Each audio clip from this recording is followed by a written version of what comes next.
Hello, everybody. I'm Martin Shumton. I am joined today by the one, the only Jay Headley. How are you? Good. You? Yes, very good indeed. We're talking about the changing face of leadership for the community. What have we got to say? Let's begin. Leadership. Let's talk your experience. Let's set the frame of how long you've been doing this, what you've seen, and then we'll come on to what you've seen change and models and things like that. Yep. How long I've been doing this for? Since about 2007, coaching leaders. Yep. So 11 years, and that developed through my connection with Joseph and our merging our two businesses together under the brand of the Coaching Room, and really immersing both of ourselves in not only human development but the field of leadership development. And so not only personally, I was an experienced executive, senior executive in AAPT and Telecom New Zealand, and decided that I wanted to really move out of the corporate world because it really wasn't working for me, and get into the field of coaching. And then really the field of leadership development came from my association with Joseph. So really since then. Okay, great. Well, let's talk about the past, the way leadership was done and the experience that you had, and then we can start to compare and contrast. Back in the day. Well, I think it's more pertinent to talk about what kind of things, Martin, occur. What are the struggles that most people have with leadership challenges today? Because I think there's a link between back in the day and today, and that is the link is that first and foremost, leaders need to lead themselves through their self-development. And that was really one of the biggest struggles. As I got into my own self-development, I noticed that the leaders around me weren't doing the same thing. And that was the really existential crisis I had in terms of being a leader in a large organization or corporation where my leaders weren't working on themselves. And so I had one leader that he was pretty self-aware, but even he wasn't doing a lot of self-development. When I say self-development, I mean intentional development of the self, not the structures, not the doing, not the skills, not the capacity, not the capabilities that they need for the role, but their own self-development, about intentionally evolving their own evolution as a human being. And so I wasn't seeing that, and that disturbed me. And really, I decided that I did not want to continue working for people that weren't into that. That I wanted to create a group, now the Coaching Room, that really served that field, that enabled people to develop themselves the way in which I didn't experience my leaders developing themselves as I had. Okay. And so that's the first aspect. So the biggest leadership struggles that I see is a leader doing, which is the field of management, not leadership, a leader doing versus being, delegation, so abdication versus real delegation, and then ultimately leading versus management. And then the only I think one of the things that leaders really struggle with is that they have a sense that working on their skills or capabilities is working on themselves, and they're not. They're very different. And so what's sadly lacking in the field of particularly corporate Australia and globally is self-development, self-leadership, and self-development that sits behind my capacity to lead. And that is emotional intelligence, that is cognitive intelligence, that is social intelligence, interpersonal intelligence, and intrapersonal intelligence are all the elements that a leader needs to be constantly working on to expand their understanding of themselves so that they can understand others more successfully. And so that really sets the foundation for why leadership development. Okay.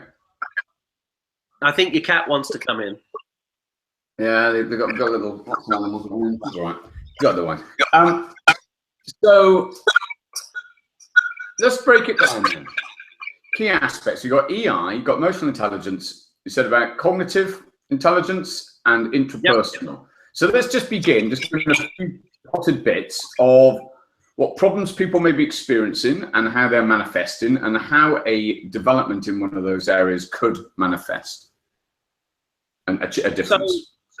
So often a leader will come to us and really first access to the recognition that things aren't going as well as they'd like them to go, is that there are communication breakdowns and conflicts that they can't resolve. And so those tend to be the first access for a leader to go, maybe I need to work on myself. Maybe I need to develop myself, and maybe I just can't see. I'm blind to what it is I'm doing that may be at some level having an impact in terms of what I'm getting back from people. And so that starts with emotional intelligence. So emotional intelligence has 4 key aspects. So that is self-management, self-awareness, interpersonal intelligence, and the 4th one will come to me in a moment. But those 3 are the main 3. So then it's a matter of being able to understand first and foremost self-awareness. So why I do what I do, why I think what I think, how I've come to think that. Why do I behave the way I behave? Why do I respond or react the way I react? How is the movies I'm making in mind about the past, the present, and the future driving my mind, body, emotional state? How are they connected specifically? And so when a leader starts to get that self-awareness, they can stop reacting and they can start responding. And that's part of the self-management. And so self-management is the part of us where we manage our responses versus historical reactions. And so what we're talking about is responsibility for my thinking, feeling, speaking, and behaving is all part of the self-management. Then the interpersonal is how I connect and relate and communicate with people. What's the quality of the relationships that underpin my communication?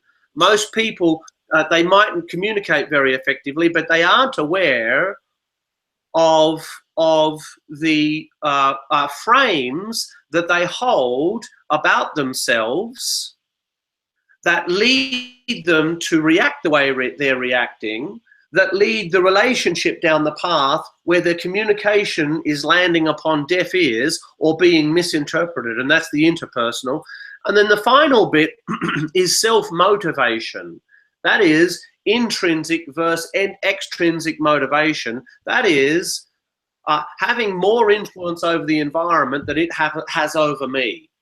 And therefore, my motivation comes from inside, not from the need to be seen, the need to be experienced, or the need for my self-image to be reinforced, to match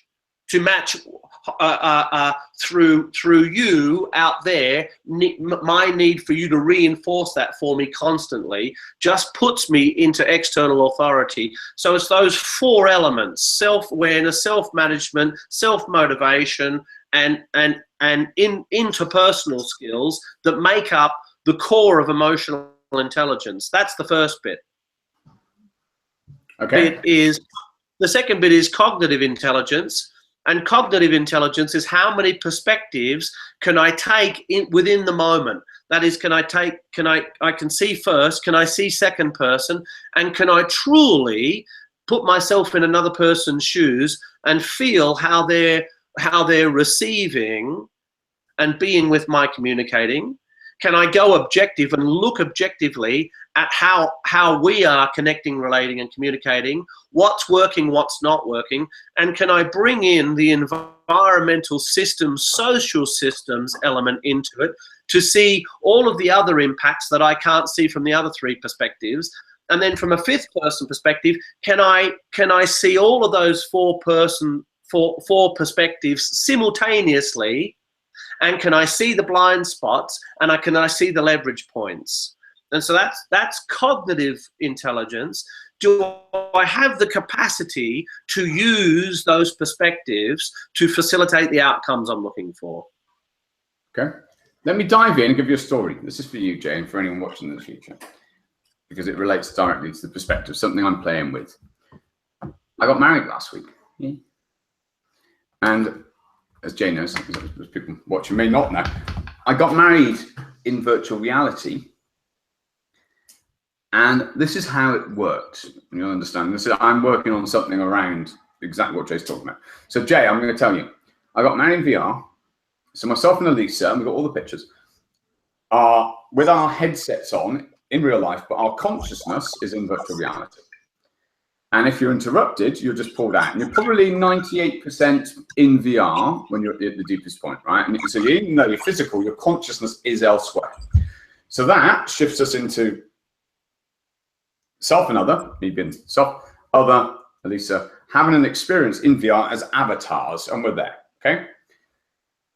That was being filmed by the BBC at the same time. So you've got this objective third person here. So we've actually displaced our consciousness into another realm. That was being filmed by the BBC.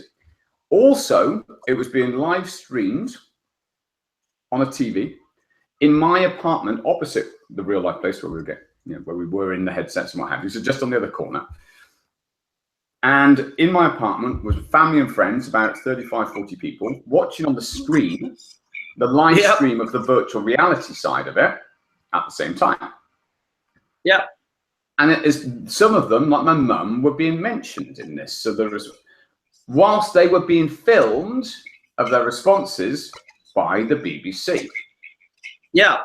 And on top of that, my sister was then filming the BBC doing that, which gives another perspective. But the final perspective, the fifth perspective, is myself and Elisa will watch the filmed responses to them watching us getting married in VR across the road.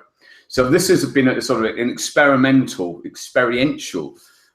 movement between perspectives and shifts in consciousness. And that's what I did last week. And my guess is it would have fucked with some people's minds who weren't used to taking first, second, third, fourth person perspective in the moment. They may have struggled with the movement between all those perspectives simultaneously.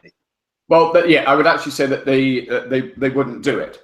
So because they didn't know, because they didn't have the language in of what's going on. What most people experience is exactly what they experienced.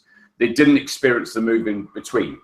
What's funny is my sister, who's very sort of senior corporate roles over the years, she's cognitively a developed person. She was taking pictures of them taking pictures, and one of the ones that she's got is of the three kids with the headsets on, all in different directions, but with a camera pointing at my sister's camera. And the TV camera's here, the girls are in the background all over this. It's the coolest picture. It's absolutely phenomenal. And we've got all of these different perspectives starting to show. But what you're saying is that we don't move between perspectives. We don't think about that. We might go out to one single point meta. Let's look at this objectively, etc. But what we've been doing here is, how do you create something that allows a movement between the perspectives that changes your consciousness? Because ultimately, by going meta upon meta upon meta, you're forcing yourself to understand how to draw yourself back. And by drawing yourself back, you draw yourself up and away from the objects that were.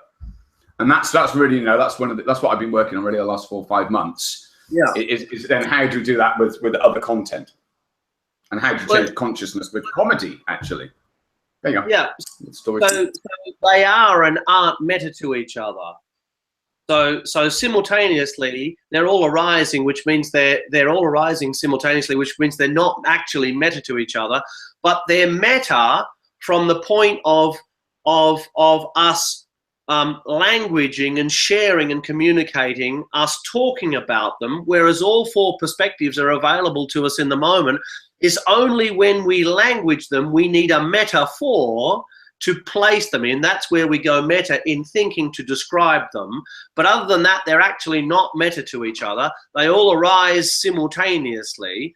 And then a fifth person perspective is being able to see them arising simultaneously, and then see where the gravity, where the longing, where the missing, where the secondary perspectives are arising in not only our, but another person's thinking, and communicating and adapting our communication to meet that. For most people who haven't done the developmental work, is a real struggle.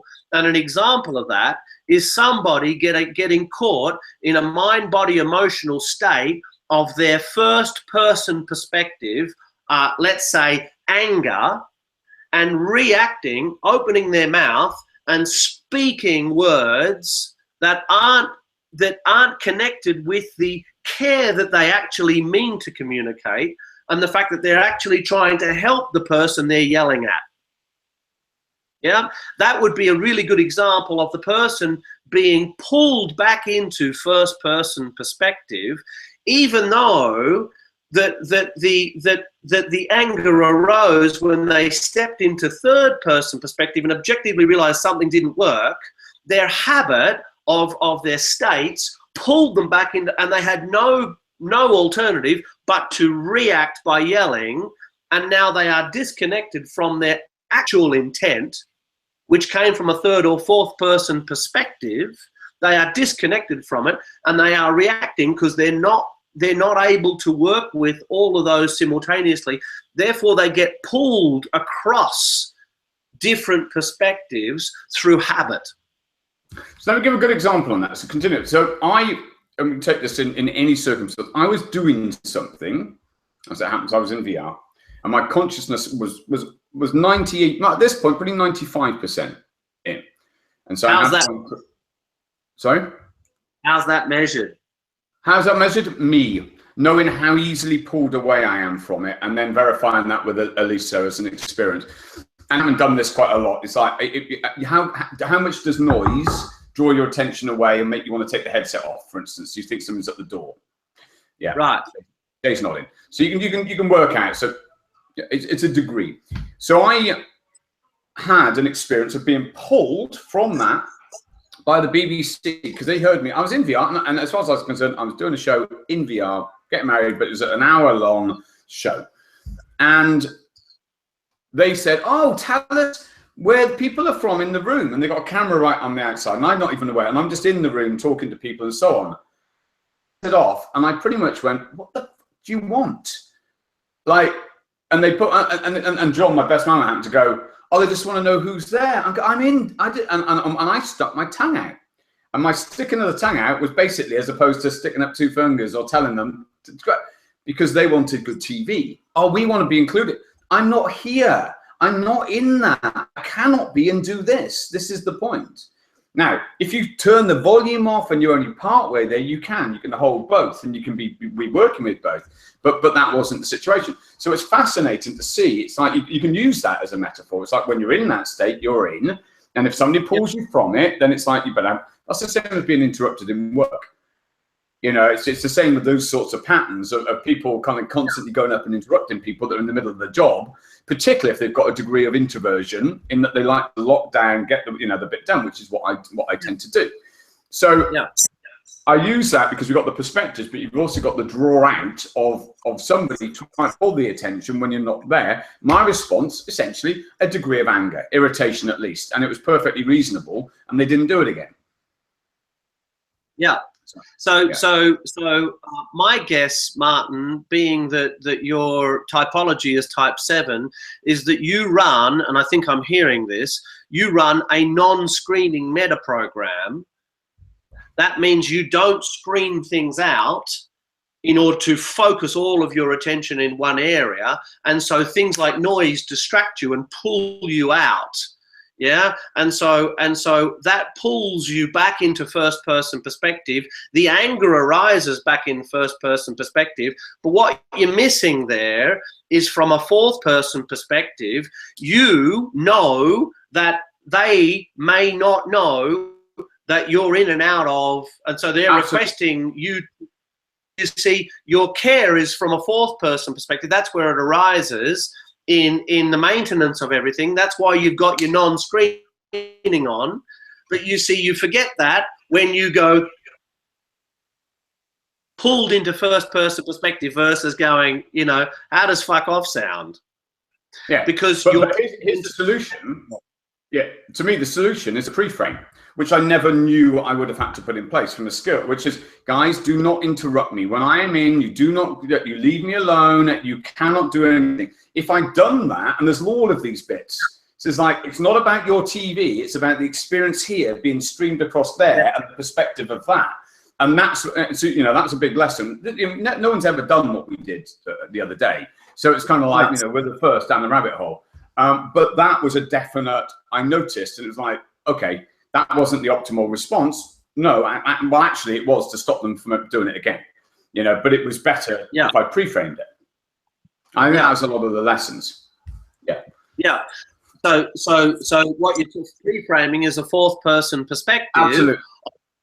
Of communicating, connecting, relating, communicating frames that are agreed to in reality that drive how we come together.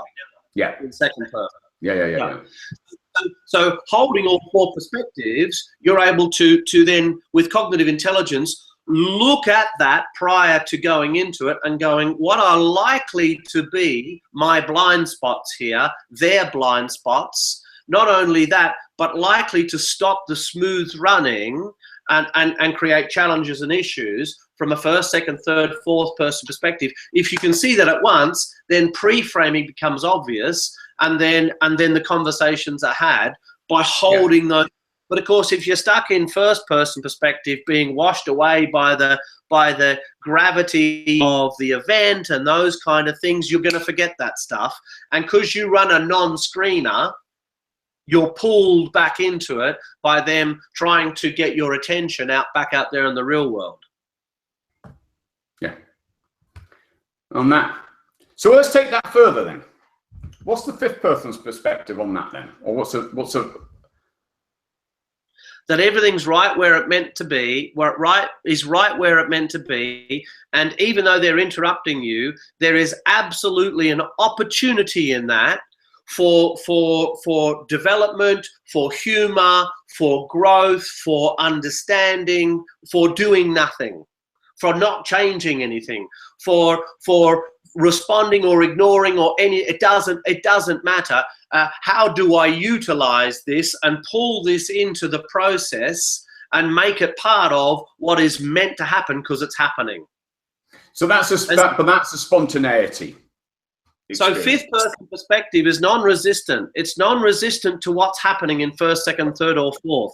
Doesn't mean that from a fifth person perspective, I'm not actively stepping in and doing things and responding, but I am responding versus reacting. And so by taking first, second, and third, fourth perspective in the moment into account, a fifth person is responsiveness. Yeah, but it's unattached, impersonal responsiveness, if that makes sense. Yeah. So what that looks like from an emotional perspective, a lot of people think, well, that's unemotional because then I just wouldn't get emotional. How boring would life be? That's not my experience. From my experience, a fifth person perspective is utilizing emotions to facilitate outcomes. So where assertiveness is required, assertiveness is there. Where strength is required, strength is there. Where sadness is required, sadness arises. Where joy is required, joy arises. That it's all available.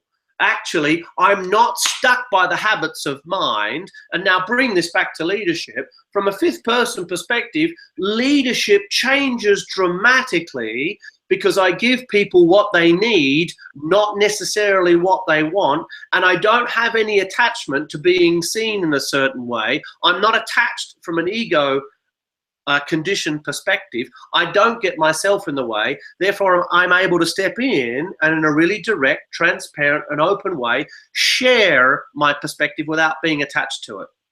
Yeah. Okay. And so, yes. So how do you facilitate that with leaders? So over time, it takes. Firstly, they need to look at themselves. They need to step back and take and really look at where are their blind spots. And to do that, they just got to come into coaching. Hey, they come into coaching and they find out. But they got to bring things, and it really doesn't matter where they start. They got to bring things that are really challenging them.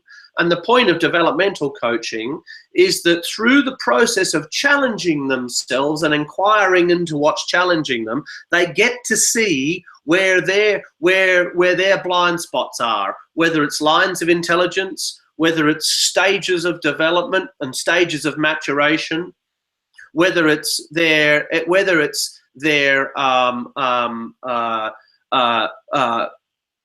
the different aspects of their own self-development, whether it's their communication capacity. So they get to look at what is the difference that's going to make the difference, that's going to accelerate their development. And often it's the big stuff. It's the stuff that they potentially don't really want to look at or haven't looked at, but as they start to look at, really unlock the doors for them.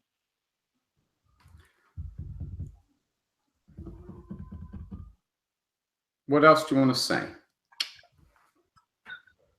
So the self-development is the key to leadership development.